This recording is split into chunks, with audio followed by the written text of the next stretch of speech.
Tá? Eu estou aqui moderando, não é porque eu saiba muita coisa de transtorno do espectro autista, não. É porque impressiona muito, tá?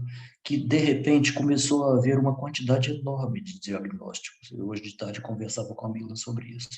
Essa quantidade de diagnósticos sendo feitos, claro, o isolamento social dentro de casa, a quarentena dentro de casa, expôs uma quantidade grande de pessoas pela primeira vez num contato íntimo tão direto, tão prolongado com seus filhos e puderam observar mais coisas. Claro que, da mesma forma também, vários instrumentos vieram atraindo a atenção das pessoas para que elas também observassem em seus pacientes o seu desenvolvimento. E é o que a Mila vai abordar aqui hoje para a gente. Tá? Ela vai tentar colocar, vai tentar não, ela vai colocar, porque ela já mostrou para mim, e eu fiquei muito feliz com o que ela me mostrou, porque é uma orientação simples e absolutamente direcionada para a avaliação desse desempenho funcional das crianças, podendo facilitar um diagnóstico desse porte, o qual, quanto mais precoce e quanto mais incisiva for a participação, melhor o produto final que a gente vai ter sobre o desenvolvimento dessas crianças. Mas eu queria interromper aqui um instantinho e queria colocar para todos que nós estamos tentando iniciar uma campanha de benefício às populações mais carentes através da Sociedade de Pediatria. Ela deve ser deflagrada já no mês de maio, tá? Estabelecendo postos de doação, provavelmente em alguns hospitais regionais, tá? Para que as pessoas possam fazer uma doação de cestas básicas. Inicialmente havíamos pensado em fazer um QR Code para doações financeiras, mas trabalhar com o investimento de outras pessoas é muito difícil, muito delicado. Então a gente vai preferir trabalhar com coisas materiais, cestas básicas e material de higiene pessoal. Tá? Mas também já aproveitar e dizer que vocês já também podiam adiantar, seja colaborar de alguma forma. Tá? Então, uma coisa que eu tenho feito, eu tenho andado sempre com algumas cestas básicas dentro do carro, e na hora que eu vejo uma situação que de fato necessita, tá? Eu tenho feito essa doação instantânea. Isso também ajuda porque a população mais carente está se tornando cada vez mais carente e é muito perceptível o abismo que está se formando entre quem tem e quem não tem. Tá? Então, eu conto com todos para, de alguma maneira, colaborar com quem precisar. Tá? Mas, enfim, então, dando início ao tema de hoje, estou moderando aqui, fazendo o mesmo papel que vocês estão na tela, tá? Estão na audiência de hoje. O papel de colaborar com a aula, tá? Incitando perguntas, fazendo minhas próprias dúvidas, tirando minhas próprias dúvidas e convidando vocês a, desde já, poderem colocar as suas perguntas no chat, porque vai ser de grande utilidade. Então, Mila, a palavra é sua. Obrigada, doutor Denis. Então, deixa eu compartilhar aqui a tela. Boa noite, pessoal. Hoje a gente vai conversar sobre transtorno do espectro autista. E essa aula, como é que foi a iniciativa dessa aula? Primeiro foi a ideia do Dr. Denis de observar que era uma aula que precisava ser chamada atenção, E aproveitando que nós estamos no mês da conscientização, 2 de abril é o Dia Internacional de Conscientização do Transtorno do Espectro Autista, nós pensamos em trazer esse tema, e também motivados porque alguns colegas em privado, em particular, têm pedido, nossa, eu queria discutir sobre esse tema, eu gostaria de conversar sobre esse tema, porque a gente sente falta. E nós observávamos que existia uma necessidade de colegas da pediatria de conversarem sobre esse tema de uma forma mais básica, mas também muito mais importante. Por quê? O que acontecia muito? Colegas vinham e perguntavam, por exemplo, nossa, Mila, eu estou com uma dúvida, porque eu estou com um paciente que tem TGD, Transtorno Global do Desenvolvimento, não estou entendendo bem o que é isso. Nem como é que a gente faz com relação a alguns quesitos. Estereotipia é necessário para o diagnóstico do autismo? Como é que eu divido tudo isso? E aí a gente pensou em simplificar, e fazer uma aula voltada para o médico pediatra, principalmente porque se você tem, como eu, mais de 15 anos, de 15 anos em diante de formado, provavelmente no seu curso médico você não teve a chance de discutir sobre o transtorno do espectro autista, e na sua residência de pediatria também possivelmente não foi bem discutido, porque ainda não havia tanto essa familiaridade na maioria das escolas médicas no Brasil. E isso era muito um campo destinado ao campo do neuropediatra e do psiquiatra da infância e adolescência, E a gente percebe que o pediatra é peça fundamental para a detecção precoce, para a investigação desses transtornos e reconhecimento. Então, eu vou usar de um tom lúdico, alguma coisa no humor, mas todos com um propósito de fim educacional, de instrução mesmo. E se eu fosse fazer um título interessante para essa aula, eu diria assim, né? Transtorno do espectro autista, uma aula de pediatra para pediatra, tudo que você queria perguntar para o seu colega pediatra que trabalha com isso, mas não sabia bem como perguntar, nem saber como perguntar. E é isso que a gente quer fazer mesmo. Então, essa aula a gente vai fazer propósitos desde a definição, fator de risco, a questão da qual que é a aquisição que você tem que fazer para o consultório, fundamental para você dar o diagnóstico, né? Que instrumento é esse que você tem que ter no consultório para fazer o diagnóstico correto, os protocolos e fluxogramas práticos para o médico pediatra e como encaminhar. A gente não vai fazer e fechar em tratamento, em condução, porque isso já é outro ponto da condução que já é um pouco mais complexo. Então, vamos lá. A definição, né? E falar sobre a definição e avaliação do transtorno do espectro autista. Por mais bobo que pareça, a definição é básica. E eu particularmente, gosto muito, né, de fazer uma avaliação, né, deixa eu tirar um pouquinho isso daqui, de que o humor e a forma como a gente utiliza de humor, da caricatura e de outros pontos, auxilia muito ao senso crítico e ao aprendizado. Por exemplo, 3 grandes conceitos que são bem difíceis: produto interno bruto, renda per capita, distribuição de renda.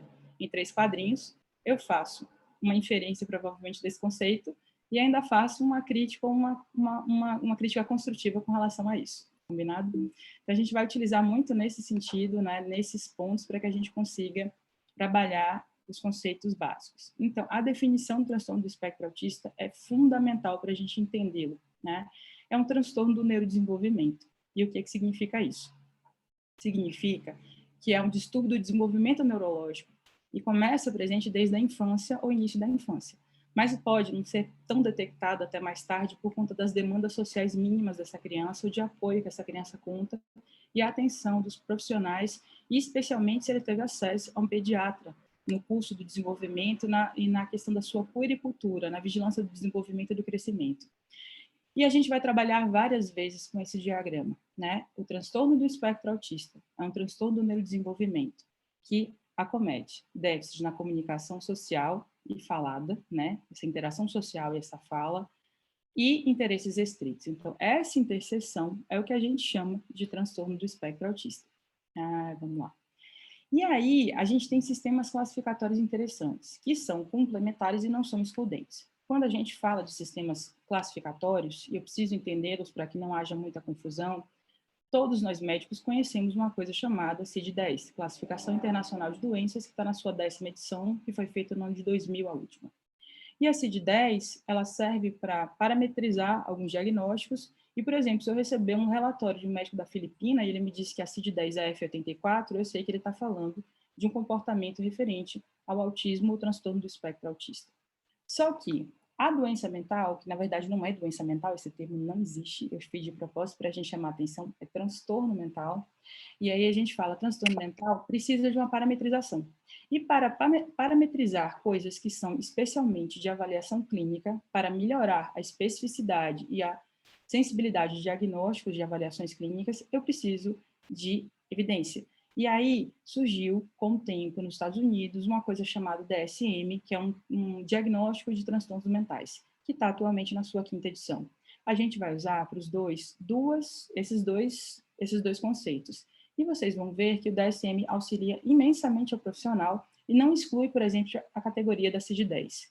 Na CID-10, existe um nome vasto de vários transtornos que se referem ao autismo, mas basicamente ele fala o seguinte: autismo infantil é um transtorno global do desenvolvimento que se caracteriza por um desenvolvimento anormal ou alterado, manifestado antes da idade de 3 anos, e apresenta uma perturbação característica do funcionamento em cada um desses 3 domínios: interações sociais, comunicação, comportamento focalizado e repetitivo. Além disso, o transtorno se acompanha comumente de numerosas outras manifestações inespecíficas, como, por exemplo, fobias, perturbações do sono, da alimentação, crises de birra e agressividade, geralmente autoagressividade. Esse é o conceito da CID-10, de autismo infantil do ano de 2000. E aí a gente tem o DSM, né? E aí a gente tinha o DSM-4, que era a edição antes do DSM atual, que é o DSM-5.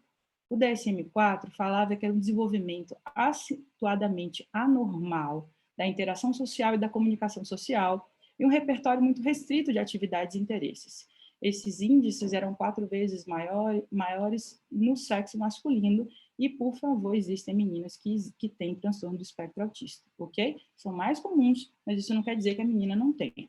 Ao DSM-5, os profissionais se reúnem e percebem que existe uma confusão muito grande com os critérios diagnósticos.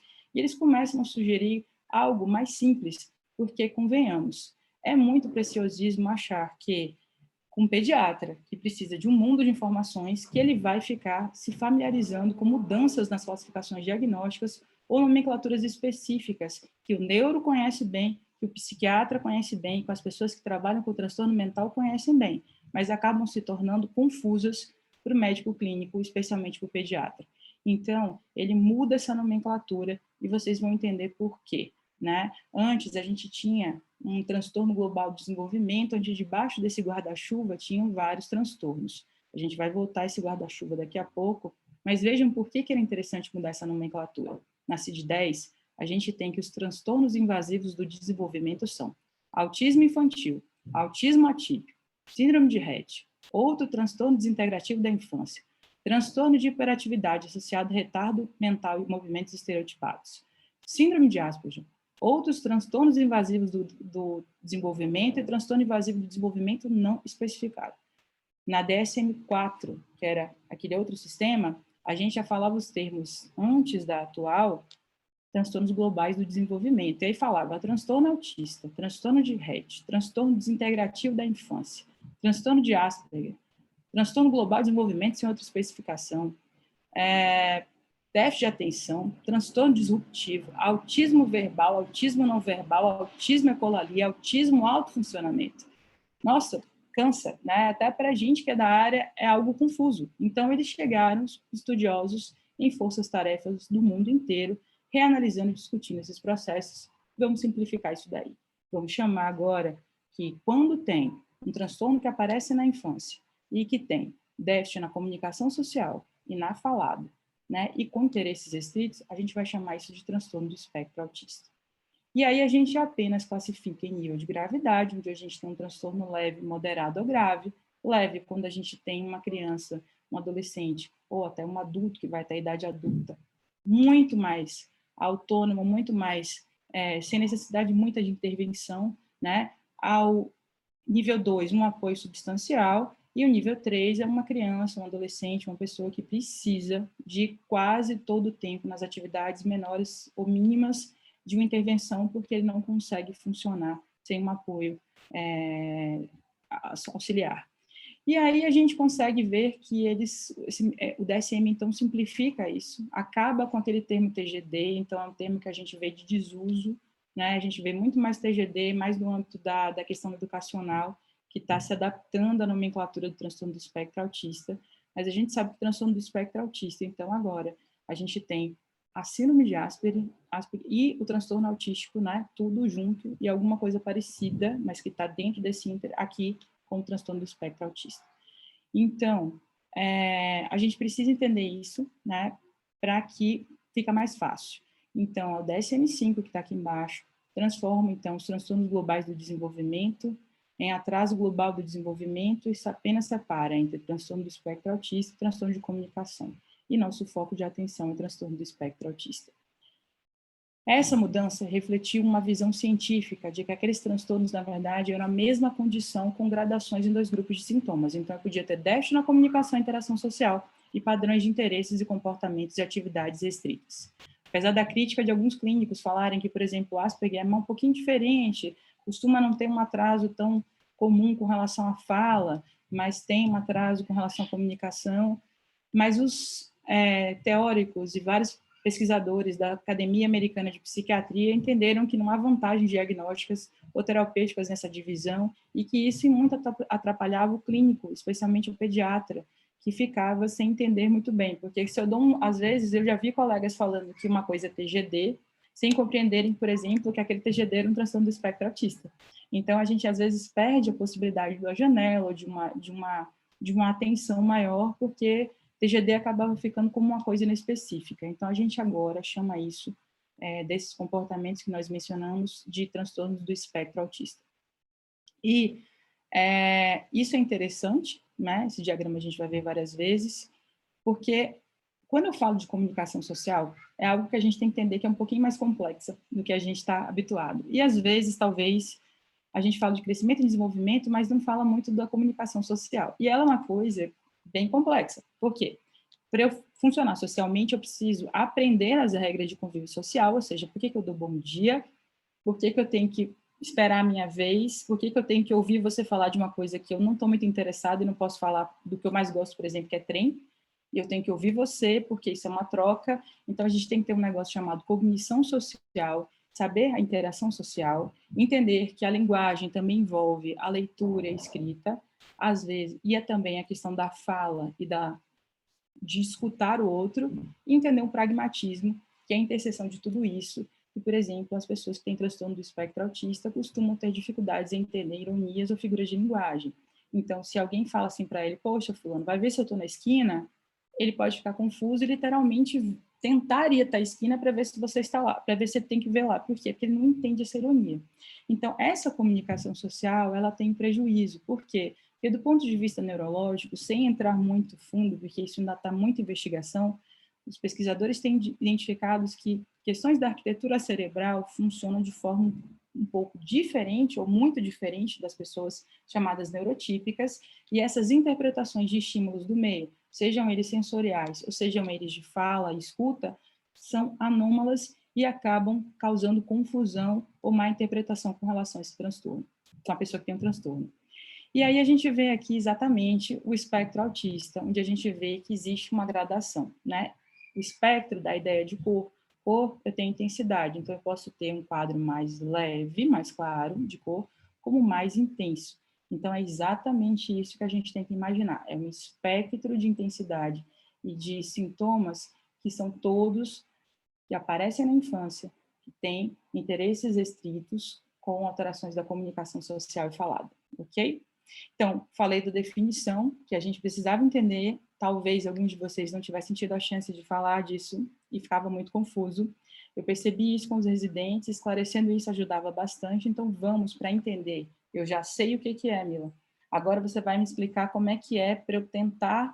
Será que tem gente que tem mais chances de ter transtorno do espectro autista? Como é que a gente suspeita disso mais na prática clínica? Então, vamos falar dos fatores de risco. Então, quando a gente fala de fatores de risco, a gente tem que entender que a epidemiologia é positiva. Você ter um fator de risco não significa que você vai ter o transtorno do espectro autista, ok? Isso é muito importante, para que não haja interpretações equivocadas com relação aos fatores de risco. E aí a gente tem um livro, que é o Manual de Pediatria do Desenvolvimento e Comportamento, que é do Dr. Halpern, que já teve com a gente, que é uma autoridade de pediatria do desenvolvimento, e esse livro é muito legal para o médico pediatra. Vou me referir a vários quesitos e fluxogramas dele, especial o capítulo de autismo, o capítulo de vigilância do desenvolvimento. A gente teve uma aula com o Dr. Halpern explicando como é que é a vigilância do desenvolvimento e os instrumentos de triagem e de investigação, né? E a gente tem que ter essa atenção porque ela é muito importante para a nossa prática, especialmente do colega que faz pediatra de consultório, pediatria de puericultura, que é importantíssima e que está se perdendo. Né? A gente tem falado com os residentes que a gente tem que resgatar isso, se a gente perder essa vigilância do desenvolvimento, a gente vai ter aumento de mortalidade, a gente vai ter piora de quadro clínico, a gente vai perder possibilidade de diagnóstico terapêutico. E aí a gente tem que fatores de risco. Né? Antes de falar dos fatores de risco, eu queria mostrar para vocês uma coisa bem interessante. Esse é um diagrama do livro Hooters, da Child Adolescent Psychiatry, que é um dos livros de referência em psiquiatria da infância e adolescência. E olha que interessante, a interface entre os fatores genéticos e o comportamento. Então, aqui eu tenho gene 1, 2, 3, fator ambiental 1, 2, 3, tá? Eu posso ter genes que promovem alterações na neurobiologia de um cérebro de desenvolvimento, assim como fatores ambientais que promovem alteração no neurodesenvolvimento. Exemplo, se eu tive uma complicação no parto, se essa criança teve um trauma crânioencefálico grave, se essa criança teve um insulto hipóxico isquêmico numa idade importante, inclusive no intraútero, né? Porque o nosso desenvolvimento cerebral começa bem pequenininho, dentro do intraútero, e vai completar quando? Vai completar em torno dos 20 anos de idade. Então, a gente tem uma janela, né, de exposição cerebral que é bem importante. E especialmente no intraútero, nos primeiros 2 anos de vida, a gente sabe que insultos à criança no seu neurodesenvolvimento promovem grandes riscos com relação ao desempenho e desenvolvimento dessa criança do ponto de vista neurológico e comportamental. Então, genes podem alterar determinadas áreas nessa neurobiologia cerebral, que, por sua vez, alteram a forma de cognição, ou seja, da forma como esse cérebro interpreta o meio. E aí, a cognição, por sua vez, pode fazer com que hajam comportamentos, inclusive, uma cognição pode atingir comportamentos múltiplos. Exemplo, vamos supor que eu tenha déficit na atenção, né? Eu posso ter problemas de frustração, eu posso ter problemas de interpretação, eu posso ter problemas com relação à questão de interpretação com relação a conceitos, porque são funções executivas. E até o próprio comportamento, por exemplo, pode fazer com que o ambiente se altere e, por sua vez, faça um ciclo, aumentando a chance de alterações neurobiológicas. O que a gente quer dizer com isso? Que a criança tem que ser protegida, porque quando ela entra em contato com o meio, ela pode desenvolver um transtorno e vice-versa. E aí, né, tá aqui o livro do doutor, e Dr. Halpern fala exatamente aqui também no próprio livro, descrevendo fatores de risco que o pediatra tem que ter uma atenção na vigilância do desenvolvimento. Segundo a Academia Americana de Pediatria e Psiquiatria, Infância e Adolescência, desculpa, a gente tem, por exemplo, esses dados como fatores de risco que devem ser observados. Se tem um irmãozinho com autismo, tem uma chance maior dessa criança de ter, tá? Apesar de que eu estou cheia no consultório de crianças que têm um irmãozinho com autismo e não tem autismo, tá? Então, por favor, aumenta a chance, mas isso não quer dizer que vá ter. A gente tem história familiar de esquizofrenia ou psicoses, história familiar de transtorno afetivo bipolar, especialmente em 2 gerações ascendentes, que podem ser pais e avós, né? Pais com transtornos e comportamentos mentais, mãe com mais de 40 anos, pai com 40 e 49 anos, tem um risco já em literatura maior de transtorno do espectro autista. Peso do nascimento menor que 2.500. Prematuridade, então os menores de 35 são quem? De 34 para baixo, tá? Admissão em UTI neonatal. Admissão em UTI neonatal qual? Mais de 48 horas ou a qualquer momento, desde que tenha tido Apgar muito baixo, insulto hipoxisquêmico e necessidade de reanimação, tá? Presença de 2 ou mais malformações. Sexo masculino, mais uma vez, interpretem com calma, porque, por favor, se for menina também pode ter, né? E ameaça de abortamento, a gente vê bastante isso na prática clínica em menos de 20 semanas. Então, esses são fatores que, quando a gente observa na história, a gente pode aumentar um pouco mais a suspeição com calma, sem alertar, sem desesperar os pais. Apenas a gente, na nossa anamnese, bota um asterisco e observa com mais atenção essa criança, que vocês vão ver como é que a gente faz. E a gente sabe que determinadas síndromes genéticas têm maior correlação com o transtorno do espectro autista. Mas isso não quer dizer que ter a síndrome genética, eu vou ter autismo. Exemplo clássico, síndrome de Down. A gente tem uma associação de síndrome de Down com transtorno do espectro autista, mas eu conheço um monte de crianças de Down, o Dr. Denis também, que não tem transtorno do espectro autista. E conheço um número considerável de crianças que têm. Então, essas síndromes genéticas, na literatura, com uma variabilidade muito grande, porque de 8 a 27,9% é alta, e retardo mental não é síndrome genética, apesar de terem retardos com várias síndromes genéticas e causas genéticas. Mas, por exemplo, a mais clássica é o X frágil, além do Down, esclerose tuberosa, encefalopatia neonatal, encefalopatia epiléptica, espasmos infantis, paralisia cerebral, distrofia muscular e neurofibromatose, né? Por exemplo, a presença dessas síndromes, a gente tem também uma vigilância maior desse neurodesenvolvimento, tá? Está aqui o livro do Dr. Halpern explicando também que, por exemplo, a ausência de pré-natal, o pré-natal incompleto, problemas de gestação e parto, né? Parentesco entre os pais e icterícia grave, também devem ser vigiadas como alterações de risco para esse neurodesenvolvimento, então essa criança tem que ser vigiada em consultório para a possibilidade de transtorno do espectro autista. Então, nós vimos a definição em sistemas classificatórios, falamos de fatores de risco, e aí vem a parte, que instrumento que você tem que comprar ou adquirir no consultório para você fazer diagnóstico correto? Só tem uma que é a chave de tudo, desenvolvimento neuropsicomotor.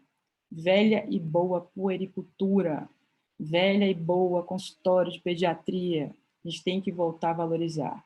E uma das minhas brigas e um dos motivos que eu vou sempre bater é que eu acho um absurdo que um médico não pediatra faça vigilância de criança e adolescente, tá?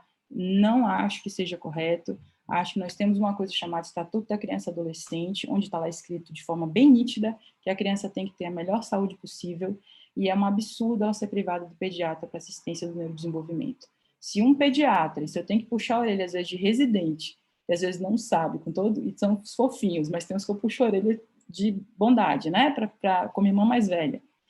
Às vezes não tem atenção, às vezes não sabem fazer, o que dirá um médico que passou pelo internato de pediatria e que não viu a puericultura e que não vai saber fazer, certo? Então, o desenvolvimento neuropsicomotor, a vigilância do desenvolvimento é crucial, certo? Para a saúde das nossas crianças e adolescentes, e a gente tem que brigar por isso, certo? Com todo respeito aos outros profissionais, inclusive aos médicos generalistas que fazem, a gente entende que vocês estão fazendo por uma ausência, por necessidade, mas a gente tem que brigar para ter pediatra fazendo isso. E a gente tem que brigar para que nossos residentes façam puericultura. A cadeira de puericultura, desenvolvimento, de neurodesenvolvimento, ela é fundamental. Não pode ser feita com todo respeito, de forma parcial, de forma adaptada ou através de módulos assistindo vídeo. Não vai funcionar. Vai funcionar se a gente fizer com beira de consultório, aprendendo na prática, vendo o número de pacientes e discutindo de forma efetiva. E aí eu quero falar para vocês sobre, quando eu falo desenvolvimento neuropsicomotor, eu vou pedir licença que eu vou fazer uma coisa que eu faço com os residentes e funcionava. Eu comecei a fazer na Católica com os internos, deu certo. A gente foi para frente e essa brincadeira acabou se tornando algo que eu achei que funciona para a maioria dos colegas.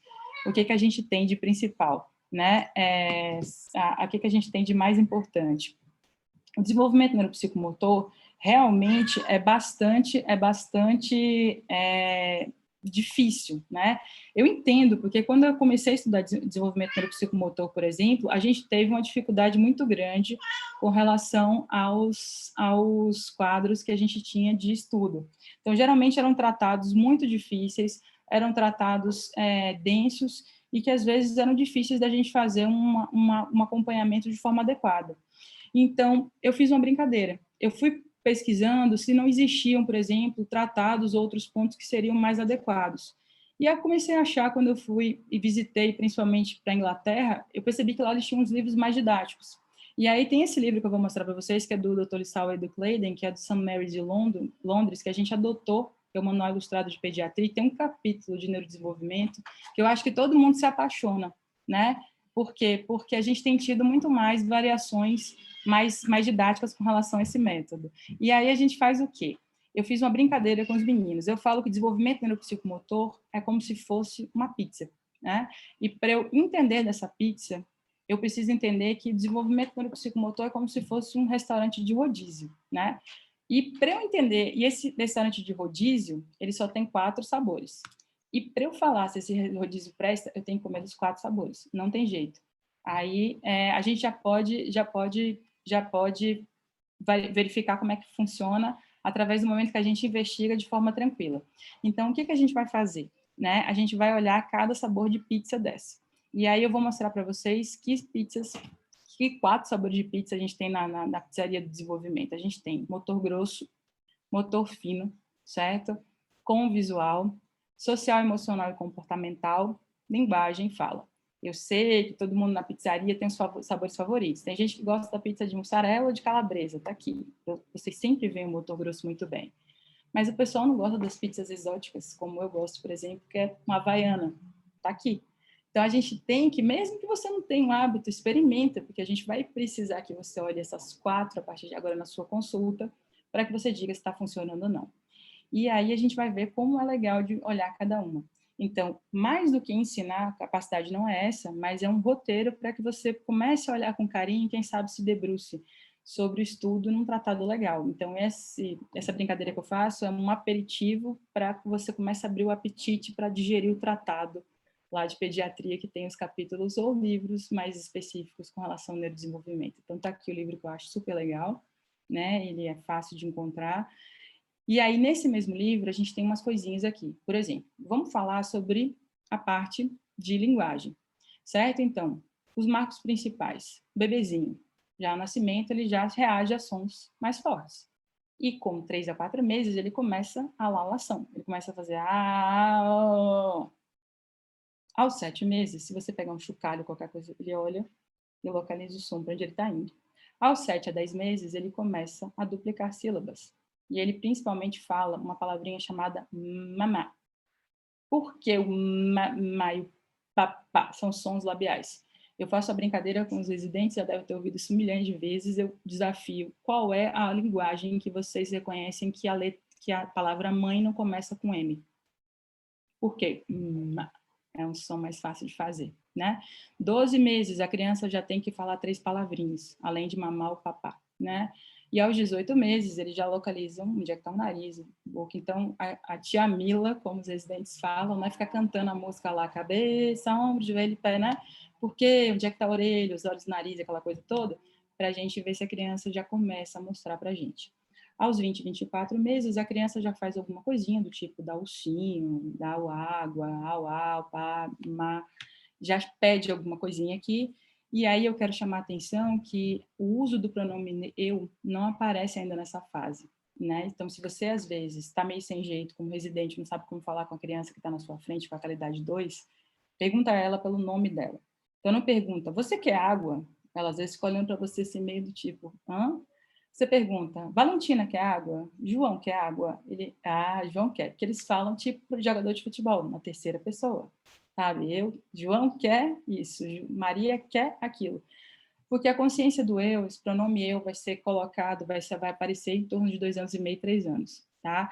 E lembrando que nós somos uma gestação muito custosa para a natureza, porque levamos 10 meses, né, em média, de gestação mais 20 anos de desenvolvimento neurológico e tem mãe que a gente, né, tem que carregar a filha até 40 dentro de casa. Então, nós somos um bichinho, né, dá trabalho, muito, muito frágil, mas com potencial destrutivo horroroso, né? Só que, como éramos sociedades que fomos nômades, depois sedentários, e nós começamos a fazer assentamentos, e nós começamos a precisar dos recursos que ficam nesses assentamentos, comida, etc., as crianças morriam. E a mortalidade infantil era algo que a gente sabe que era muito, muito grande antes das campanhas da Sociedade de Pediatria, vacina, etc., melhoria de condição. Então, o que acontecia? Numa tribo, a gente começa a alimentar os guerreiros, todos os outros, no fim, as crianças, porque os mais fortes vingam, né? Então, o que acontecia? A gente precisava de um instinto egocêntrico, né? Então, a criança, até os 3 anos, ela olha para uma coisa e está aqui, é dela. Então, às vezes, você está lá no parquinho, eu tenho um filho de 1 ano e pouco, não está no parquinho, mas se você bota junto de qualquer outro serzinho nessa idade, o que ele faz? Olha, divide, Douglas, né, com a amiga. A gente está falando por educação, não funciona. Tanto que bom pediatra sabe muito bem que o que acontece, estão os dois na escolinha, tem um carrinho aqui na frente, um olha o outro, passou na frente, nhaco, né, mordida. Por quê? Porque é meu, e a professora que é esperta tem vários carrinhos iguais, então entrega o mesmo carrinho para os dois, está tudo bem, acabou a briga e vai lá para frente. É isso? Então, a consciência do pronome eu ainda não aparece. Ele fala meio na terceira pessoa. E aos 2 anos e meio, 3, a gente já começa a ver que a criança pede para ser empurrado uma frase, e esse é o desenvolvimento habitual, né? Vamos falar então da outra pizza, que é a pizza que eu gosto, a exótica que eu falo para vocês, que vocês às vezes não olham muito, mas vão a partir de agora olhar bastante, que é a social, emocional e comportamental. Então, às 6 semanas, a criança já olha para o rostinho da mamãe, já dá um sorriso, ela já está mamando, ela olha com carinho para aquela mãe, né? Aos 6, 8 meses, ele leva objetos que ele bota para comer a boca. Aos 10, 12 meses, está imitando gesto, dando tchau, fazendo gracinha, batendo palma. Aos 12 meses, levando o copinho à boca. Aos 18 meses, a criança normal e deve ser estimulada, ela tem que pegar botar ela naquela cadeirinha e ela fazer aquela bagunça que a mãe não gosta, mas que é necessária, até para aprender a manipular, levar objetos à boca e desenvolver a parte de socialização também. E aí, lembrem de mim, por favor, entre os 18 e 24 meses, existe uma coisinha chamada brincadeira simbólica. Tem que perguntar como é que essa criança brinca, certo? Engraçado que a maioria dos pacientes com transtorno do espectro autista costumam não aprender o jogo simbólico, a gente tem que ensinar, né? Então, a brincadeira simbólica envolve desde o jogo de imitação até o faz de conta.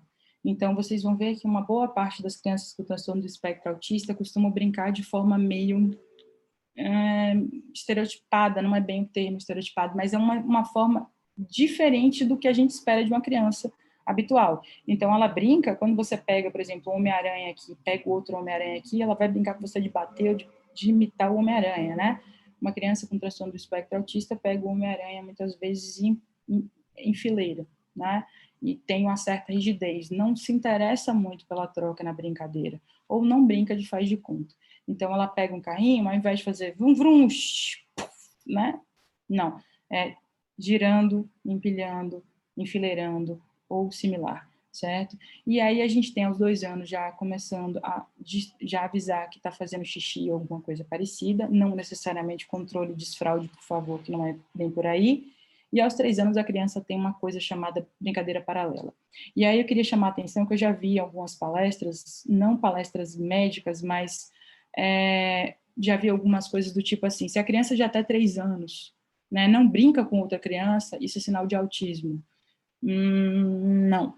A criança, às vezes, ela não brinca com a outra criança, ela tem interesse, mas ela não faz uma brincadeira por si, né? Ela faz um jogo chamado jogo paralelo.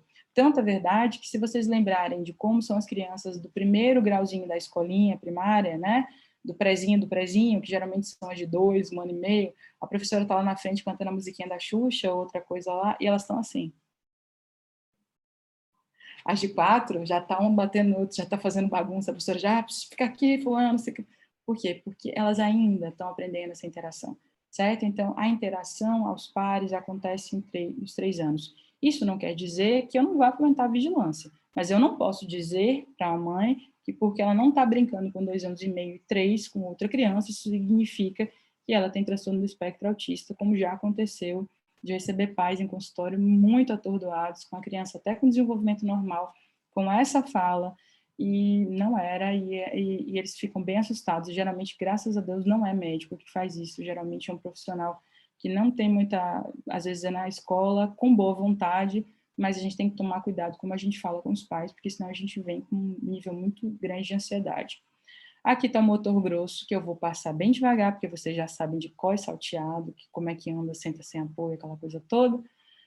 E aqui o desenvolvimento motor fino, né, junto com a visão. Por quê? Porque são 2 musculaturas e segue o eixo, né, crânio-caudal, próximo distal, né, distal proximal, desculpa. E aí a gente tem, né, desde a criança prestando atenção no móvel, fazendo movimento de preensão, passa o movimento da mão para outra, faz o movimento de pinça. E aí tem aquelas perguntas do TEP, torre de 3 cubos, torre de 6 cubos, que é só para fins de vocês saberem que existe. Então, eu faço a brincadeira com os residentes da seguinte forma, né, dos internos. Para você dizer que o transtorno do espectro autista é transtorno do espectro autista, você vai à pizzaria, desenvolvimento, faz o rodízio dos 4 sabores de pizza, e se tiverem 2 sabores de pizza e o refrigerante, né, interesses estritos, a gente vai dar o diagnóstico. Só a fins, né, também de orientação, nesse mesmo livro, a gente tem os marcos, por exemplo, motores e alterações. Olha aqui o neném com perninha de tesoura, olha aqui o neném hipotônico, né? Mas voltando aqui o que a gente falou, a gente tem, então, 2 pizzas com refri de interesses estritos, eu dou o diagnóstico do transtorno do espectro autista. Então, voltando, para vocês lembrarem de mim, menu na pizzaria, se for kids, ou seja, se aparecerem crianças, e tiver 2 fatias de pizza, que é comunicação social e linguagem alterada, e a solda com interesses restritos, você dá o combo, você já começa a ver se não é o combo do transtorno do espectro autista, ok? Apesar de simples, eu queria simplificar, eu queria fazer de uma forma didática. Espero que não tenha ofendido ninguém, a ideia não é essa, mas é porque eu acho que a analogia é básica para a gente fazer aprendizado, senão não funciona. Então, vocês já viram o instrumento crucial que a gente tem para fazer o diagnóstico do transtorno do espectro autista. Agora eu vou dar dicas práticas para você no consultório, que não sou eu, que já tem protocolos para isso, mas talvez você não conheça e talvez você não saiba que tem uma lei que te obriga a botar e pesquisar transtorno do espectro autista, certo? Em 3 pontos do neurodesenvolvimento. E isso é importante, que a gente, inclusive, é interessante se colocar que foi feita a pesquisa no prontuário, ok? Então, vamos lá. Mais uma vez, a manual do Dr. Halper está aqui. Se eu não tenho, eu não sei como é que eu faço, Mila. Bom, seu paciente sempre vem com uma coisinha que se chama caderneta de vacinação. E ali, se você não conhece, tem isso aqui, que é muito importante, que é a parte de avaliação dos marcos do desenvolvimento. Você vai ter, de forma muito clara, o que tem que aparecer em cada idade, em cada habilidade para a idade, o que você vai testar, e o que você precisa avaliar, se está presente, ausente ou não observado, certo? E aí a gente tem, né, no próprio manual e no capítulo de autismo, dados que você também, como pediatra, tem que saber. Que, na maioria das vezes, o diagnóstico do transtorno do espectro autista acontece entre o segundo e o quarto ano de vida. Em geral, o transtorno do espectro autista tem seu início no primeiro ano de vida em 25% dos casos, em 50% dos casos no segundo ano de vida, e 25% dos casos a partir do terceiro ano de vida. E essa mudança no padrão diagnóstico de ter facilitado está aumentando a percepção e o diagnóstico do transtorno do espectro autista, e isso é excelente, porque antes eles não eram reconhecidos e não se fazia intervenção. Eles tinham, infelizmente, um diagnóstico muito ruim, que é completamente geral, como a gente não quer que chame cardiopatia, que a gente não quer que chame qualquer coisa, eles falavam como retardo e ficava por isso mesmo. E a gente, às vezes, perdia, por exemplo, possibilidades importantíssimas de trabalhar os talentos e a autonomia desses pacientes. Então, a gente precisa ter essa atenção, né? Lembrando que na própria caderneta, né, aqui em cada corzinha, a gente está falando de cada areazinha daquela pizza que a gente conversou, certo? Então, se você não está, ainda está tentando se habituar a isso no consultório, nada melhor do que pegar aquele instrumento fantástico que é a caderneta e a avaliação dos marcos de desenvolvimento, né? E aqui está o protocolo que o Dr. Halpern botou naquele livro, certo? Que eu acho que eu vou falar desse protocolo bem devagarzinho, você vai entender muito bem como é que faz, porque ele é bem útil. Então, vamos lá. Se eu tenho uma criança e ela faz vigilância do desenvolvimento, se até os 2 anos de idade é estabelecido uma consulta por mês, correto? Correto. A gente vai avaliar toda a consulta e olhar, essa criança tem fator de risco? Ela foi prematura? Ela tem, né, foi baixo peso, teve insulto, teve aquilo ali que a gente conversou, tem avaliações dismórficas, tem quesitos na família, como a gente falou de fator de risco, tem, então, em toda a consulta, além do perímetro cefálico, comprimento, né, pezinho, etc., você vai verificar como é que está indo essa criança. E aí você vai principalmente ter atenção aos quesitos da linguagem e da fala, além do motor e dos outros, né? Porque tem outros atrasos, mas a gente está focando em autismo hoje, né? Se existe risco, teste de triagem que a gente vai ver qual que é. Teste positivo vai pedir para um pediatra do desenvolvimento, ou um neuropediatra, ou um psiquiatra infantil que trabalhe com essa faixa etária para avaliar esse paciente. Se tiver alteração, esse colega vai começar a ver se tem problema de desenvolvimento ou não e vai indicar para fazer, junto com você, o acompanhamento dessa criança para que ela seja desenvolvida no máximo possível. Se não tem alteração nesse teste de triagem, você vai marcar o retorno daqui a 30 dias para a sua consulta normalmente, tá? Se não tem risco, você está fazendo a avaliação dessa criança nos primeiros 2, 3 anos de vida, a criança está indo bem, ela é maravilhosa, ela é perfeita, não interessa, aos 9, aos 18 e aos 30 meses, você vai fazer o teste de triagem, nem que seja para colocar do lado negativo, não tem nenhuma alteração, correto?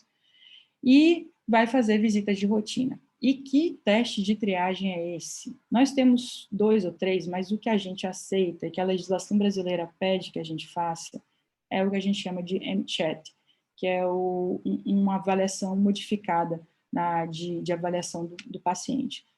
Deixa eu passar primeiro para o MCHAT e a gente volta para explicar para vocês, tá? O MCHAT é o Modified Checklist for Autism in Toddlers, ou seja, uma questão de perguntas modificadas e adaptadas para checar autismo em bebezinhos, em menores, em lactentes, né? Então, a gente aplica ele especialmente dos 16 aos 30 meses e tem que ser aplicado de forma periódica, tá? Na verdade, ele já pode ser adaptado também para crianças menores desde que você adapte, tá bom? Mas aí você fala, sim, mas eu vou aplicar ele antes. Mas é porque tem perguntas nele que você vai observar que são críticas e que, caso estejam positivas, significa que você precisa aumentar a sua atenção e procurar, por exemplo, perguntar à mãe para fazer vídeos em casa, ver como é que ela está se comportando na família, porque às vezes está no consultório, está chorando muito, você está sem saber muito bem como é que está funcionando, mas é importante fazer a vigilância da parte social dessa criança. E esse questionário que está disponível, que vocês encontram até no site da própria Sociedade Brasileira de Pediatria, a gente vai perguntar algumas coisas. né? Se a criança gosta de brincar no colo, né, fazendo cavalinho, ou se gosta de ser colocado ao colo para brincar. Mas essas perguntas aqui, que são a 2, a 7, a 9, a 13, a 14 e a 15, caso estejam positivas, a gente vai ter um probleminha. Na verdade, se elas estão ausentes, a gente vai ter um probleminha. O que acontece? Ela se interessa por outra criança, interessa, não quer dizer brincar. Não. Aponta com o indicador quando ela vê alguma coisa, porque toda criança quer a atenção da mãe. Se ela vê um bicho, ela fala, ó, ó, ó. Se ela pega os objetos, ela não mostra para a mãe, né? Se ela não traz o objeto para a mãe, para mostrar, né? Se ela não imita o adulto, pegando o telefone, fazendo careta ou qualquer coisa, se ela não responde quando chamam ela pelo nome, e isso já aparece desde pequenininho, tá? Às vezes a gente fala, inclusive tem mães que falam, nossa, doutora, às vezes eu acho que ele está surdo, porque eu chamo e ele não olha, né? E se apontar para um brinquedo e falar, olha ali a bolinha, e a criança não acompanha, né? A gente tem que aumentar a suspeição, porque está dando indícios de que tem alguma coisa na linguagem, na socialização, de interesses que podem estar aumentando para a vigilância do transtorno do espectro autista. Isso quer dizer, colega, que, por favor, um MChat alterado, quer dizer que com essas alterações, você não vai dizer para a mãe, então, mãe, deu alterado, é autismo? Não faz isso, não. A gente, correto é, ok, noto que tem alterações. Eu queria que você fizesse um vídeo, me falasse como é que estava, mas, assim, por segurança, acho que o desenvolvimento é algo que a gente precisa olhar. Eu vou pedir para um colega que trabalhe, tem mais experiência, caso eu não tenha, para vigiar esse desenvolvimento. Tudo bem, tudo bem. E encaminha para o colega que você trabalha. Encaminha para um colega que tem mais experiência, ou que possa, às vezes, te assessorar, por exemplo, uma informação para que você investigue também, certo? E a gente tem que tomar cuidado, porque o MChat é um instrumento, ou seja, eu não sou escravo da MChat, é o MChat que me serve. Então, por favor, não acho legal você dar a folhinha para a mãe preencher. Por quê? Porque ela já vai olhar o que está pensando aqui, e ela pode não saber como é que responde.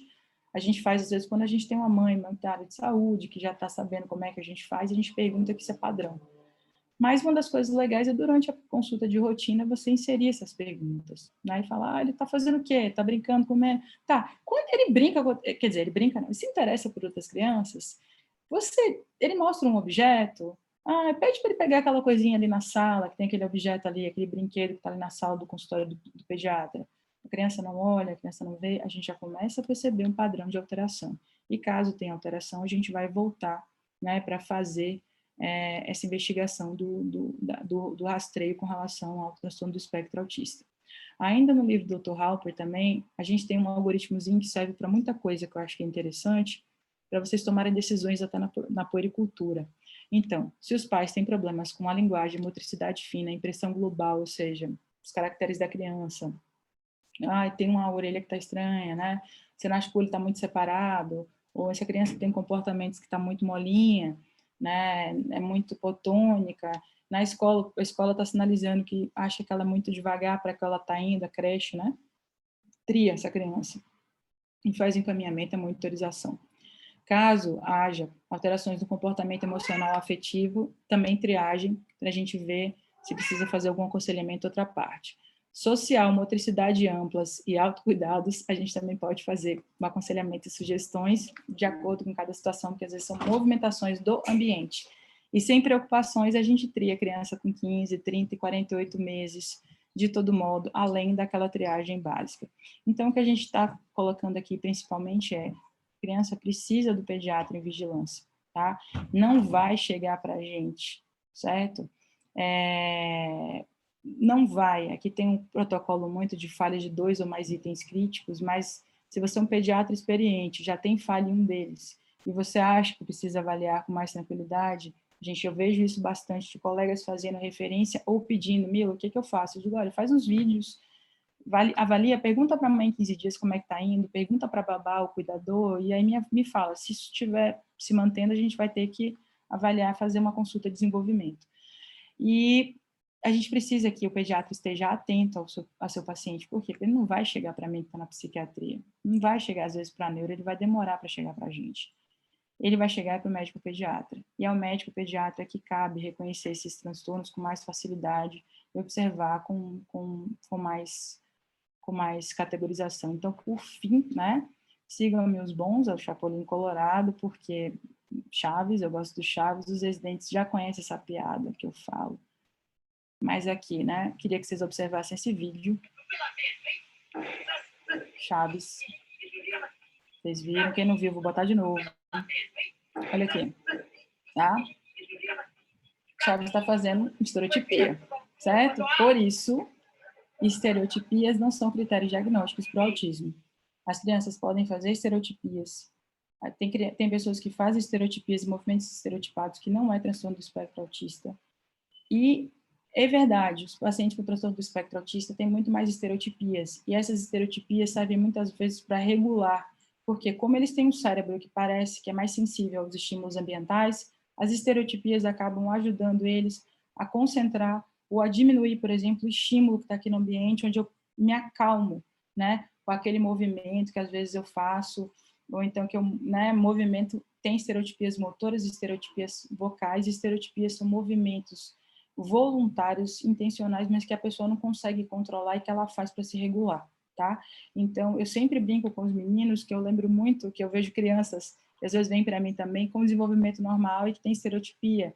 O pessoal, nossa, você não acha que isso é transtorno do espectro autista? E é uma criança que às vezes está super excitada, querendo brincar com alguma coisa, e faz assim, normal, né? Então, claro que eu aumento a suspeição, mas, por favor, estereotipia não quer dizer que seja diagnóstico do transtorno do espectro autista. Então, deixa eu dar uma olhada aqui o que eu fiz aqui, gente, desculpa, peraí, agora travou aqui um pouquinho, mas para finalizar, deixa eu ver, agora ela fez um pequeno, travou um pouquinho, mas peraí, pronto. E aí, a gente vai finalizar, né, se você suportou e sobreviveu até agora, né, na coisa obrigada, né, conseguimos. A gente tinha uma ideia de fazer algo bem básico, bem prático. Eu sei que tem colegas muito experientes e que tiveram muita paciência de terem que ouvir, né, coisas tão básicas, mas eu acredito que fazer analogia simples é a chave de muita coisa. Né? E eu já percebi que colegas muitas vezes ficavam perdidos porque era tanta nomenclatura, era tanta coisa que dificultava muitas vezes a fala, né, de como é que a gente faz com relação à normatização e observação do transtorno do espectro autista. Então, a intervenção precoce, né, que a gente tem de reconhecimento quanto antes é fundamental, né, e a partir daí a gente vai traçar de acordo com cada paciente, porque cada paciente com transtorno do espectro autista é único, não conheço um igual ao outro, me surpreendem seus talentos, tenho um carinho absurdo, comecei a trabalhar com eles porque, como pediatra, porque eles choravam e ficava com receio, e eu comecei a tentar desesperadamente trabalhar para não chorar, me apaixonei e fui entrando, e hoje trabalho bastante e tenho aprendido imensamente com eles. Né? Então, a gente tem que ter essa tranquilidade de não achar que nenhuma é igual a outra, são pessoas com talentos, não são diagnósticos, cada um tem sua história, mas reconhecer esses padrões e trabalhar com eles faz toda a diferença, tá? Não existem alterações de exame de neuroimagem. Os exames de neuroimagem para diagnósticos são necessários de acordo com cada caso, bem como que testes genéticos feitos a escuro também não podem fazer diferença, então a gente precisa também contar com os profissionais da genética para as interpretações, certo? Mas a avaliação clínica cuidadosa faz toda a diferença e eu acho que é o que faz mais com relação à parte clínica, ok? Então, resumidamente era isso, eu vou esperar agora o doutor Denis e aí a gente conversa agora sobre as dúvidas ou o que a gente pode esclarecer que possa não ter ficado muito claro. Obrigada. Deixa eu ver. Mila, obrigado por essa sua aula, por essa sua explanação. Eu acho que tornou de uma maneira assim, bem objetiva, bem direcionada, particularmente quando você inicia a sua fala pelo preenchimento da caderneta da criança. Tá? Só aquele guia de preenchimento já lhe diz muita coisa. Tá? Nós tivemos, nesse período agora, particularmente, como eu falei no início da sua aula, uma exposição grande das famílias às crianças. Tá? E tivemos uma redução no nosso volume de trabalho. A gente pode olhar com mais atenção as crianças também. Tá? A adoção de instrumentos de trabalho por esse período, que já não é tão pequeno assim, você viu, o MChat tem agora 12 anos, 13 anos. Tá? Nos trouxe a possibilidade de observar melhor esses distúrbios de desenvolvimento. Tá? Às vezes a gente fica um pouco ansioso quando a gente se depara com... Oi, Silvia. quando a gente se depara com um distúrbio de desenvolvimento. Tá? Fica ansioso por quê? Você há de lembrar que na Grécia Antiga, os portadores de más notícias eram massacrados. E o pediatra ele tem uma formação que é voltada para a resolução dos casos, nunca para a apresentação de dificuldades. E um diagnóstico desse tipo é sempre um transtorno para a família, é sempre uma apreensão para a família. Então, a maneira que se aborda a família também é algo que deve ser bem entendido e desenvolvido para ser melhor praticado por nós, os pediatras. Tá? Tem uma pergunta aqui que a Indira fez que eu achei bastante interessante. Ela pergunta se há algum instrumento capaz de dar um diagnóstico claro na criança abaixo de 1 ano de idade. Tá? E se vocês acham que essa triagem apresentada ela é válida e a partir de que idade? A gente tem as triagens que têm que ser feitas, são avaliações clínicas. O instrumento de triagem é para ajudar o colega a observar pontos que são mais importantes. O melhor instrumento de triagem, por exemplo, é você ter um excelente nível com relação à tua puericultura e saber qual que é a resposta esperada, social, fala, motora, para cada idade, certo? Então, existem colegas, por exemplo, que fazem avaliação seguindo o protocolo do Denver, né? Existem colegas que fazem, eu esqueci o nome da teórica, eles usam muito lá em Reino Unido e Portugal também, que é uma triagem que a gente tem infantil, né? Que a gente coloca para idades menores de lactentes. Então, não necessariamente, por exemplo, os instrumentos têm de ser fixos, né? Se você tem instrumentos validados com os quais você se é familiarizado, faça, né? Mas se você não sabe, vai fazer instrumentos, também é um perigo. Por quê? Porque às vezes você não sabe reconhecer, né? Então, o que eu acho mais interessante é o colega olhar o paciente e dizer assim, nossa, eu estou vendo esse paciente de forma adequada? Eu estou estou entendendo quem é essa criança? O comportamento dela é compatível? Certo? Se isso estiver compatível, estiver funcionando, ok. Caso eu tenha dúvida, eu acho que não é nenhuma menos-valia da gente procurar um colega mais experiente que a gente, né? Então, muitas e muitas vezes, sempre recorri a meus professores de puericultura, neuropediatria, psiquiatria, tenho dúvida, como é que faz? E aí ele vai te dizer, às vezes você observa como é que faz, e você faz a adaptação de cada situação. Eu acho interessante a gente falar, por exemplo, de diagnóstico muito menorzinho no bebezinho, muito pequeno de transtorno do espectro autista, mas eu vou ser bem sincera, é bastante difícil. Dar um diagnóstico aos 6 meses do transtorno do espectro autista de um bebê é muito difícil. Você aumenta o grau de suspeição, você pode colocar ele dentro do espectro e avaliar, mas fechar os diagnósticos assim tão cedo, né, são difíceis, certo? Então a gente precisa ter um certo fator de crítica com relação a isso.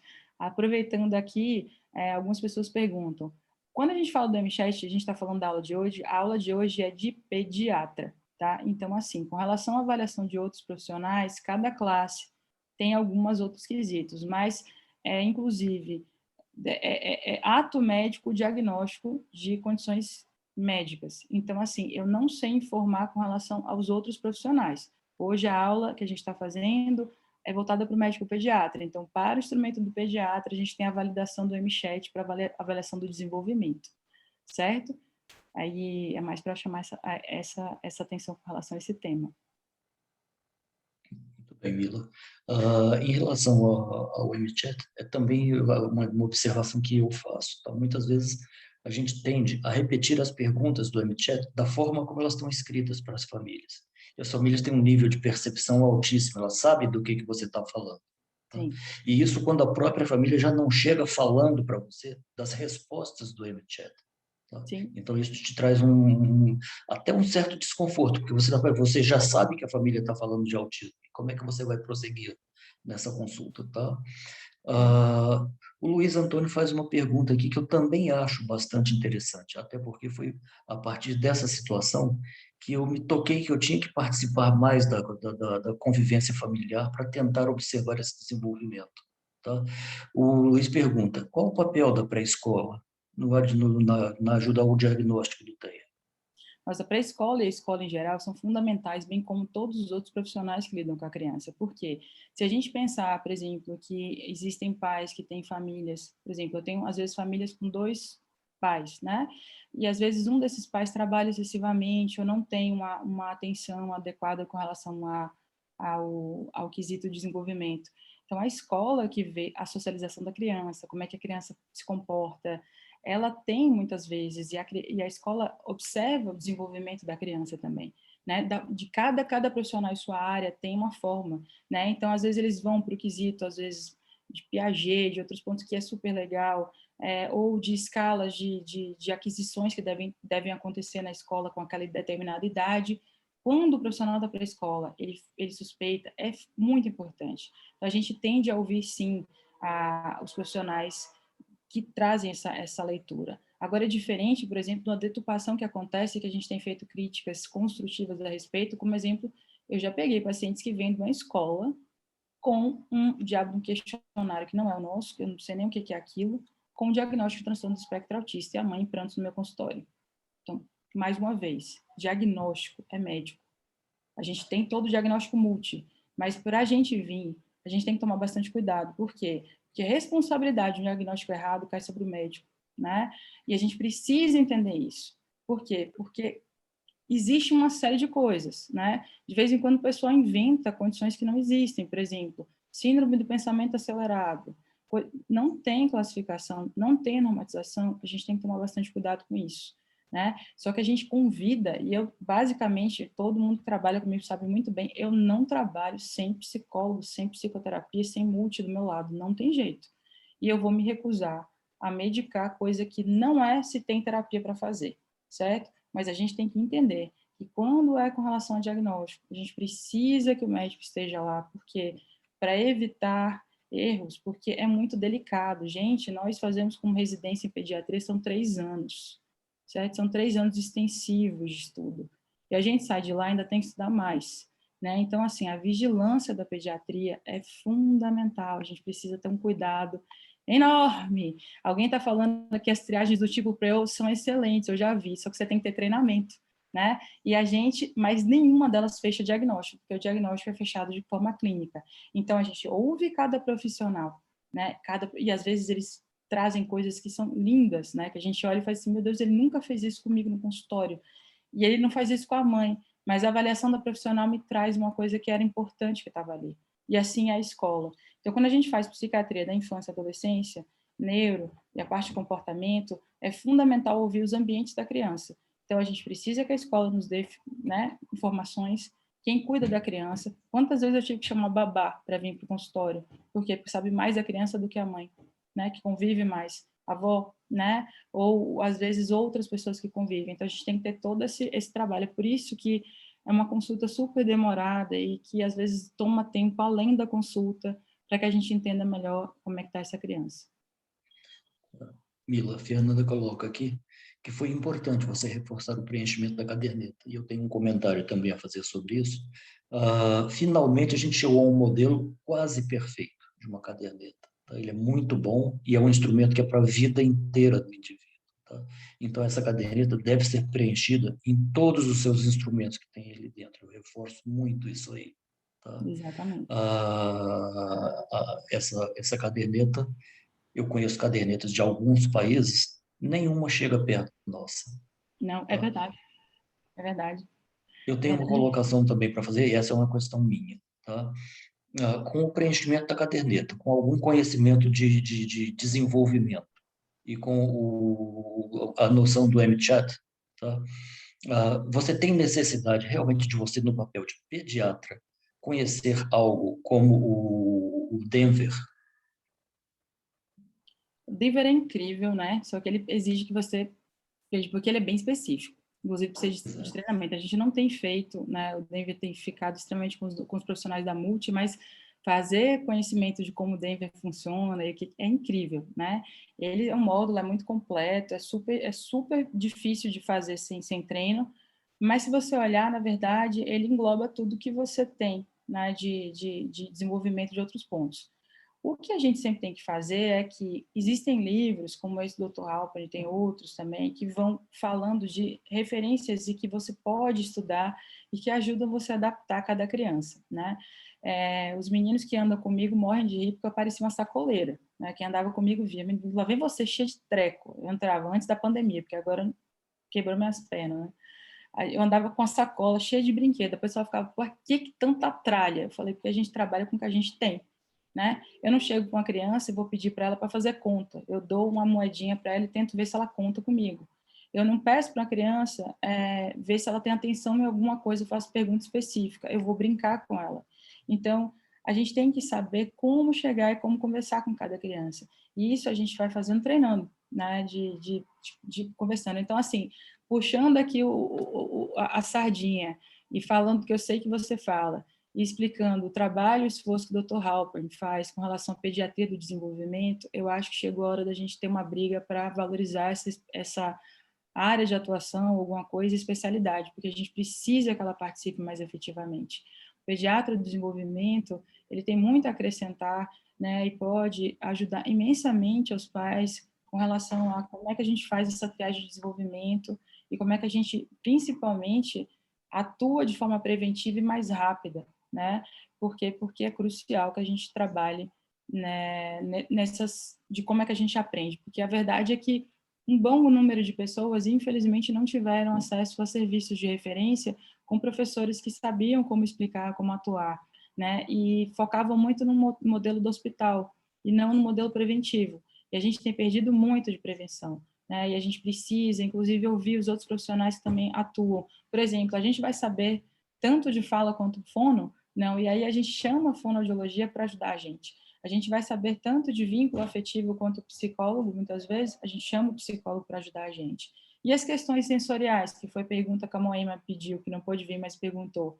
Se tiver alteração de integração sensorial, eu dou o diagnóstico de autismo? Não, porque o transtorno de integração sensorial, que é uma coisa que está se encaminhando para virar uma entidade clínica, na verdade é comum a várias outras coisas. E uma das mais comuns que chega no consultório são pacientes com transtorno de déficit de atenção e hiperatividade que botam a mãozinha no ouvido porque estão sentindo dor de ouvido ou que têm sensibilidade a som e à luz, certo? Então, quem que me ensina de integração sensorial? Quem me integra com relação a tudo isso? O terapeuta ocupacional tem uma boa formação. Então, se a gente azeitar, digamos assim, cada engrenagem desse eixo e aprender a funcionar, e o pedagogo fazendo a nossa triagem junto, nós fazemos um super time com relação aos pacientes. Mas se a gente colocar esse time meio de campo e não avisar quem é que fica no ataque, na defesa, o que é que tem que fazer, a gente atropela e o desempenho acaba sendo péssimo, certo? Alguém me pergunta aqui também, Denis, em privado, que nas crianças pequenas está tendo atraso de fala. Sim, estou vendo muito. Principalmente porque estão usando máscara em casa. Sim. E aí, eu não sei se vocês viram a campanha do batom, que algumas pessoas colocavam. Quando você estiver na frente da criança, pinte a sua boca de vermelho como mãe e faça os sons na frente dela, para que ela observe e estimule a fala, né? Porque a gente realmente tem tido muito mais isso com relação a todos esses quadros, né? Alguém me pergunta também aqui, Denis, em privado, se, havendo intervenção precoce com a equipe, se a criança pode sair do espectro. Pode. Se por acaso ela tiver sido classificada como espectro, e na verdade ela não é um transtorno do espectro autista, ela é um atraso nessas áreas. Mas a gente atua, né, é um número menor de casos, mas acontece, e a chave é exatamente essa, né, de atuar o quanto antes, porque a gente tem um cérebro até os 5 anos bastante plástico e que precisa mais de atuação para que a gente funcione. É isso.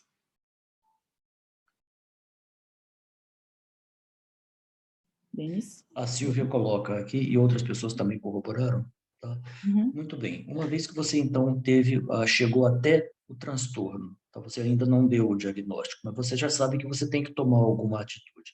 Na rede Uhum. pública, tá? O contato com um profissional especializado, tá? Ou o contato com os profissionais de estimulação é difícil. E mesmo na rede privada, muitas vezes, os planos assistenciais dificultam o acesso. Tá? Sim. Como é que a gente poderia estabelecer uma prática, uma política em relação a isso, Moema? Com toda sinceridade, primeiro brigar para ter pediatra na atenção básica. Primeira coisa. Eu acho que está um caos, tá? Quem está fazendo, a gente tem se sentido ouvido, que quem está fazendo desenvolvimento de criança e vigilância é médico da saúde da família. A gente tem o maior respeito por eles. E profissional não médico, às vezes, é enfermeira para ajudar o médico da saúde da família. Isso vai dar certo? Primeira coisa é essa. Segundo, na atenção básica, programas de desenvolvimento, programas de referência, e programas de desenvolvimento precoce. Então, a gente tem que brigar para aumentar esses programas, para aumentar, e nesses programas vão ter que ter profissionais multi. Então, eu acho que vai ter que ser uma briga de conscientização, talvez de chamar a atenção de pessoas e talvez políticos que tenham sensibilidade com relação a esse tema, porque a gente tem uma carência enorme e no presente momento a sensação que a gente tem e que tem ouvido é que é como se puericultura fosse desnecessário, tá? Então é triste, mas a gente tem que começar a brigar por isso. Isso. Como sempre, surgem solicitações aqui para publicação da gravação. Tá? Então, a Andressa, que está nos assistindo, ela vai colocar para vocês o link do Instagram. E na segunda-feira, provavelmente, a aula já está disponível para quem precisar vê-la ou revê-la. Tá? Mila, eu tenho também uma outra pergunta que sempre me incomoda um pouquinho. Há algum tempo vem sendo moda a gente receber diagnósticos de altas habilidades. O que significa exatamente isso? Então, altas habilidades não é um diagnóstico de doença, né? Não é um transtorno. Altas habilidades é um diagnóstico, muitas vezes, educacional, que se percebe que a criança tem um grande nível intelectual e que tem um grande potencial. Então, legal, a gente precisa, os profissionais da área educacional e de outros vão trabalhar as potencialidades dessa criança e ver se, por acaso, é a situação de ter alguma dificuldade de interação social, porque, como o nível intelectual, às vezes, é muito mais alto que as crianças comuns, mas altas habilidades ainda, por exemplo, assim como déficit de processamento auditivo central, não é considerado diagnóstico, né? Então, a gente tem situações onde se falam de comportamentos, mas a gente precisa sempre verificar associações de classe, como a Associação Brasileira de Neuropediatria, de outros afins, para que a gente normatize muitas coisas, né? Por quê? Porque não é ainda considerado um diagnóstico, né? E é interessante a gente ouvir, mas até nós, pediatras, ficamos sem saber o que proceder e como proceder. Nessa hora é interessante conversar com pessoas que são referentes da área, principalmente na psicologia, que têm trabalhado essas crianças e sinalizado as necessidades de acordo com o que a gente precisa atuar. Uhum. A gente já está quase terminando, Mila. A Silvia pergunta aqui, como pediatra, uma vez que você teve a hipótese diagnóstica como essa aqui, por onde começar uma investigação? Não entendi, como assim? Uma vez que... Você fez o diagnóstico como pediatra. Para confirmação desse diagnóstico, para quem você envia essa pessoa? Se você, como pediatra, pode já dar o diagnóstico. Se você acha que você, né, conseguiu reconhecer e você acha que esse transtorno tá fechadinho, bonitinho, você pode dizer, então, mãe, é um transtorno do espectro autista. Agora, o que é interessante é o seguinte, a gente tem que... Eu tenho uma máxima da medicina, eu, particularmente, escola médica antiga, a gente falava o seguinte, a gente só trata o que a gente sabe como tratar a complicação, que é o princípio da não maleficência, né? Então, eu não faço um acesso venoso central se eu não sei drenar um tórax, essas coisas que a gente faz. Então, dar o diagnóstico, mas não saber como conduzir, é complicado. Então, o que eu acho que é interessante, se você for dar o diagnóstico, você tem que dar os próximos passos, porque imagina você sentado junto da família, então, o que ele tem? Transtorno do espectro autista. Quais são as chances, o que tem? Sabe responder todas essas dúvidas da família, sabe orientar a família, indicar os tratamentos? Joia. Não sei, mas estou achando que tem uma chance grande, a gente avisa já para a família que tem uma possibilidade, que está achando de alterações de comunicação, e encaminha para o colega, né, que faz avaliação, como, por exemplo, um pediatra do desenvolvimento que trabalha com isso, ou como psiquiatra da infância e adolescência, ou um neuropediatra, e aí faz o diagnóstico, e aí a gente atua em conjunto, porque você continua o pediatra daquela família, né, você vai continuar assistindo aquela família, e aquela família vai ter agora uma condução, que a gente, assim, um cadenciamento das terapias através pela indicação do profissional. Por quê? Porque a gente tem que lembrar, gente, que os tratamentos de autismo são muito caros. E, por exemplo, determinados métodos que são necessários exigem, por exemplo, 5 sessões de semana, um dos métodos.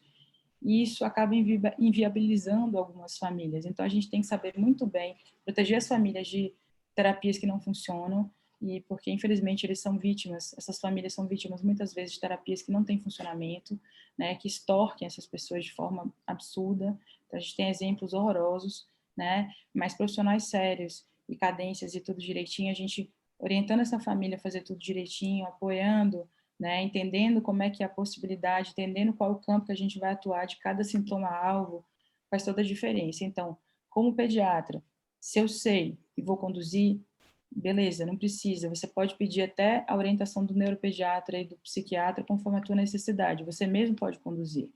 Mas se eu não sei conduzir, não sei como são os tempos, então eu vou pedir para um colega que acompanha e eu faço a condução em conjunto. E esse colega vai determinando as coisas e a gente faz. Mas o mais importante, eu não recebi ainda uma mãe que tenha vindo ao consultório para conversar comigo, mesmo que não tenha sido diagnóstico de transtorno do espectro autista. Agora eu queria muito, para terminar, gente, olha só, mãe é um negócio que não tem explicação. Se a mãe é principalmente mãe de segundo filho, e se essa mãe é uma mãe que não é ansiosa, e ela fala para você, doutor, tem alguma coisa errada com meu filho? Estou preocupada com o comportamento. Cara, ouve essa mãe. Porque o verdadeiro é que ela fica chateada quando ela viu uma coisa e o pediatra usou aquela infeliz frase que a gente não ouve mais, que cada criança tem seu tempo, tá? Se a gente faz isso, ela se sente, é uma dor horrorosa.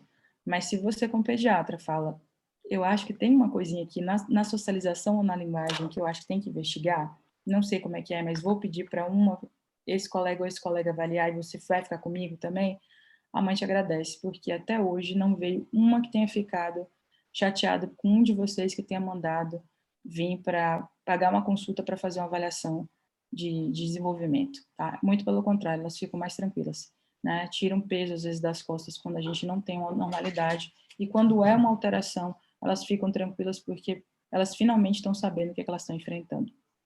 Uhum. Para encerrar, Mila, eu queria fazer uma solicitação a todos que estão presentes, que usem os canais da Sociedade de Pediatria para nos colocar também os temas que vocês gostariam de ver na nossa programação científica. Isso seria de grande relevância para a gente direcionar aos interesses necessários.